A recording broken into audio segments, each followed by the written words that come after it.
Have you ever gone to a restaurant and seen options A, B, C, and D, and then you spent forever trying to decide between them? If you pick A, you miss out on B, C, and D. So every choice is like saying no a bunch of times rather than getting to say yes to anything. And eventually you pick something like C, and before you even experience or enjoy your food, you're already feeling this just overwhelming sense of loss and regret. So many snacks, so little time.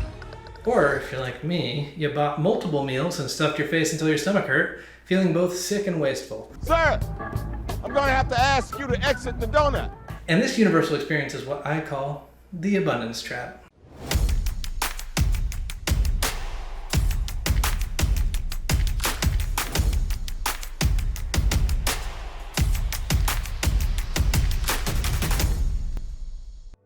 Welcome to our cross-cultural mission series, where we take our experience living and working in another culture, and then we apply that to the world of missions and life so that you can grow and learn how to live. In this series, we want to equip you with practical tools for tackling the life of a Christian in both your own culture and others. It might help some of you guys who are going through that whole evangelical deconstruction thing. Basically taking the orienting principle of our entire lives and just sort of saying, we don't believe this anymore. So interactions today often have an exhausting and overwhelming feeling, and this comes because of the amount of abundance we experience. I can't recall how many times I've sat there agonizing at like a small choice between two good things, and I set myself up to be miserable no matter what happens.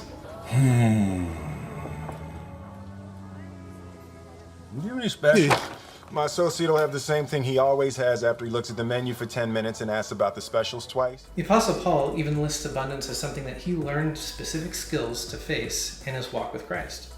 He said, "Not that I am speaking of being in need, for I have learned in whatever situation I am to be content. I know how to be brought low, I know how to abound. In any and every circumstance, I have learned the secret of facing plenty and hunger, abundance and need." He learned to face abundance. That's because abundance can cause us to have three different negative reactions. The first, we freeze and we get like really overwhelmed. The second, we agonize over a decision for a long time and then feel buyer's remorse after we make the decision. Or the third, my favorite, we potentially overcompensate and immediately disregard what we have and try to get like 3 burgers from McDonald's. If you experience these things, you might be falling prey to the abundance trap. But it's not just supermarkets. The same 3 reactions play themselves out over and over in life. Picking a college to go to, or when dating, or even just picking a show on Netflix. And in cross-cultural ministry, we see this play out the most often in the inability to enjoy a host culture. So people end up living overseas, but then they live 2 lives, one on Instagram looking back, and one where they're at. But they can't fully invest and be present in either, and they end up miserable. They pick life A, but they still want life B, so everything's disappointing. So how can we overcome the abundance trap? First is identify and realign our true purpose. So when trapped between a boulder for 5 days, Aaron Rolston resorted to drinking his own urine and severing his own arm, which is really hard to do. But the lack of abundance in safety, water, and food caused his value system to shift so that the primary purpose at that moment just became survival. Cutting off your own arm to live is not something we would ever want to do, but at some point, the desire to live for Aaron, for instance, overwhelmed his inability to act. This is an extreme example, but the freezing between our decisions happens because our value system has shifted, and often shifted away from true purpose. And that's something that happens when you don't experience any lack and everything is always just provided for you. Having abundance means something like food is no longer about trying to simply eat or survive. It's about having the best possible experience ever, and like all the flavors. Hi, please tell me you have a sweet pretzel left. We do. And we have 18 different toppings. We have sweet glaze, cinnamon sugar, chocolate, white chocolate, fudge, M&Ms, caramel dip, mint chip, chocolate chip, marshmallows, nuts, toffee nuts, coconut, peanut butter drizzle, Oreos, sprinkles, cotton candy bits, and powdered sugar. Is there any way that you could do all of them? The works, you got it. All right. Thank you. So bizarre purposes that don't matter, like trying every single flavor of chips in the world, suddenly becomes what's the most important factor to you. Abundance makes it hard to truly find the purpose in things. Are you looking at option A, B, C, and D because you want to save money, for flavor, opportunity, experience? To stop freezing, you need to realign your values with why you are actually doing something, which might sound stupid, but we do a lot of stuff not for the actual purpose of what it's for. Like I remember tossing and turning in my bed at night for hours trying to decide if I should study the Bible in Florida or New York. I had these 2 college options and I spent weeks comparing and contrasting, because that's just what I do, I guess. Compare and contrast. I was thinking like, what has better weather? Do I know anyone in either school? What'll I do for my breaks? What is God's will for my life? Why hasn't he told me? And I froze until I realized hold the phone for a minute. Now, as you'll soon see, every college is pretty much exactly the same. I'm going to college to study the Bible. That's what matters, not these other 30 reasons I'm thinking about. And suddenly the choice became super easy because God was okay with the broad choice I was making. Just do what I prefer, right? So you need to identify and realign your purposes to why you're actually doing something, and abundance will try and push that away, so you have to keep coming back to that. Second, you gotta flip your perspective. As abundance shifts our purpose to things that don't really matter, the pressure increases because our decisions are not really framed with gratitude anymore. Like every yes is also a no, and boy, do we love those no's, right? So we get buyer's remorse, and this is a feeling of regret experienced after making a purchase. So typically it's for something extravagant or unnecessary, but this generation is starting to feel it with everything. It's no longer relegated to like buying a house, you have buyer's remorse. Like we feel it when you pick the wrong taco flavor, you're like, I should have gotten steak instead of chicken. Can I just get a crunchy taco? We're actually out of beef. You get chicken? We're also out of chicken, steak, lettuce, cheese, tomato, sour cream, beans. You got anything?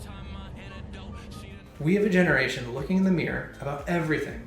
And it's amplified by that dopamine pumping social media network that you have. Like you hop on, all your friends are living out of vans, are on the beach every day, and you're always just thinking, my life isn't fun, I have like a job. Someone has to break it to America's travel vloggers that the part of life where you're retired and joyride around the country, that's supposed to come after the working for a living part, not before. Often the root of buyer's remorse, though, is ultimately envy. Envy is defined as a feeling of discontented or resentful longing aroused by someone else's possessions, qualities, or luck. And that someone can be life itself. People today hate to hear that they might struggle with envy. They're like, oh heavens no, not me. Envy? Isn't that like the type of sin David did with Bathsheba? I would never struggle with that. Proverbs 14:30 says, a tranquil heart gives life to the flesh, but envy rots the bones. If your bones feel rotten and you're miserable, you might be struggling with envy. Buyer's remorse stems from the thought that you should have done something different, or maybe deserved better, well, you desired a different life or outcome. But unfortunately, you're probably not a Saudi prince or a famous actor. So the step is to deal with it. And I'm serious, deal with it. Scripture doesn't say, go get your best life now. Now go live your best life now. Rather, Scripture says, but godliness with contentment is great gain. For we brought nothing into the world, and we cannot take anything out of the world. But if we have food and clothing, with these we will be content. But those who desire to be rich fall into temptation, into a snare, into many senseless and harmful desires that plunge people into ruin and destruction. If you struggle with picking A, B, C, or D when making a decision because saying yes to one thing is saying no to multiple things, maybe your perspective needs to flip. Abundance makes us always feel like we're missing out because we don't get everything. And in doing so, we disconnect from being present and we miss what we already have. We haven't experienced lack, so we don't value it, right? We practice being discontent rather than content. 전에 돈이 하나도 없는 사람과 돈이 너무 많은 사람의 공통점이 뭔 줄 아나? 사는 게 재미가 없다는 거야. So everyone's depressed. So flipping your perspective is to accept your life. Agonizing over the decisions you made, that's not going to change it. You made a choice. Now own the choice. And I believe in your ability to make the right choices. Buy a meal, intentionally enjoy that meal. Be present. Stop skimming through Instagram and think about the blessing of just being able to eat food. This feels really irresponsible. To live in the present moment? The here and now? To be uninformed? You see, we can always generate more regret and we can always generate more thankfulness. The question is, what are you going to generate? For some people, nothing sucks more than buying a new iPhone to hear a new one announced the next day. But you know what's even worse than that? What's worse is having untold access to all the information of the universe in your palm, the ability to take 4K videos and photos, pay without cash, call anyone in the world, and sitting there thinking, oh man, I'm so sad because I could have gotten one that did this neat Zoom feature and I don't got that. My disappointment is immeasurable, and my day is ruined. How incredibly sad to miss what you already have because you're thinking about what you don't. Don't let too much steal your joy. Most of, if not all, of the extreme majority of your choices boil down to preference and having too much. So in cross-cultural ministries, it means falling in love with the missionary life.